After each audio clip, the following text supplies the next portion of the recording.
Deontay Kyle of the Grits and Eggs podcast is the realest motherfucker on there. If anybody podcast should stay, it should be his, and everybody else's should probably be illegal. Okay?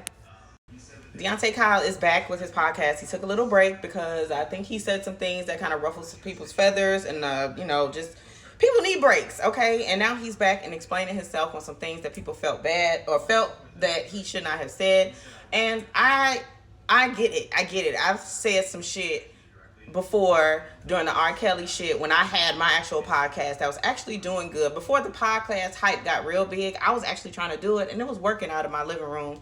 But I got scared away due to the fact that I said something about R. Kelly in regards to that. I would never stop playing his music. I am going to forever be a fan regardless of what he's doing, and that's just that. And because it was so fresh and he was like, I think still in trial, I got a lot of people that hated me. Like some girl that I worked with made a fucking hate page about me. Like we wasn't going to clock in together at some point again. Like, bitch, I work with you. You that hateful and calling me a lover of people who do bad things to kids. Like that was all crazy. If just for us to turn around 5, 6, 7 years later after that while he's in jail, and now half of y'all trying to fight for his rights, or all of y'all are already back to being avid listeners of his old hits.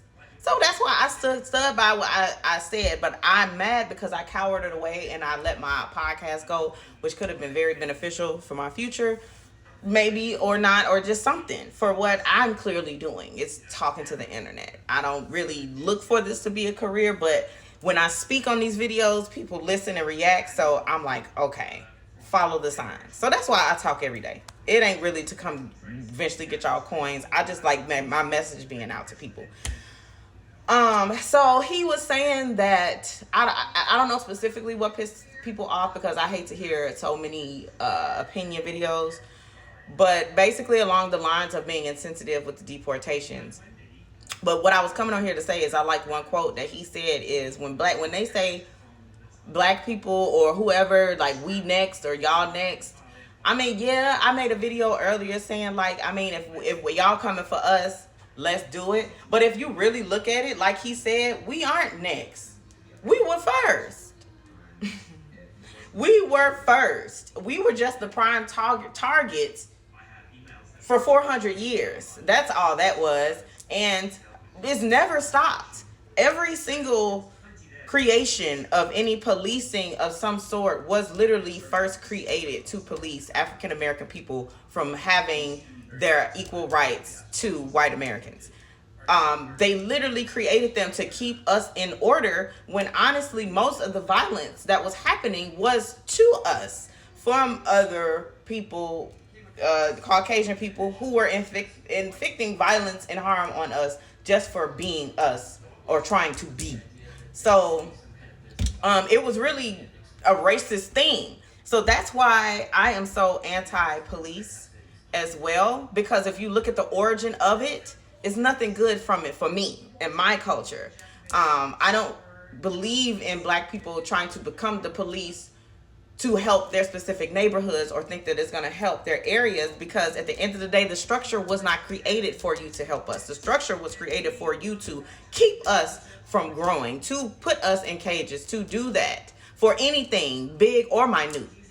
And then after all of this shit fell down and segregation was over, then y'all started to cross over into the other races and police them properly, quotations properly, too, which still has never happened. But if you notice, the genocide of Black America has never stopped since the day they brought most of our ancestors here, because some of us are indigenous to this land and rightfully here so too. Since that time, it's all about cutting down our numbers and keeping us in control, because they feel like we bring the most product. We're cattle. Y'all have just become accustomed to our struggles and accustomed to the culture we created from struggle. And y'all are now fans of it. And now other parts and other races in the country like us or love us because of their attraction to what we can bring, to what we've risen from. It's attractive in its own nature to watch somebody come from the fire and still be able to keep going and set examples. You feel me? So when we say we not stepping out, or we not helping or doing the utmost when it comes to these deportations. Yes, we do not like it. We do not want it to happen. It's fucked up. But it's like we already fighting our fight. We've been fighting our fight. Y'all only start paying attention when motherfuckers made big parades and big groups called Black Lives Matter. But even still, they shut that down and said it was some fraudulent organization, or that some people was just trying to get money. And regardless of it, do you know how many fucking organizations out here are really fraudulent and really collecting money and saying it's for the kids, it's for the people? It's not.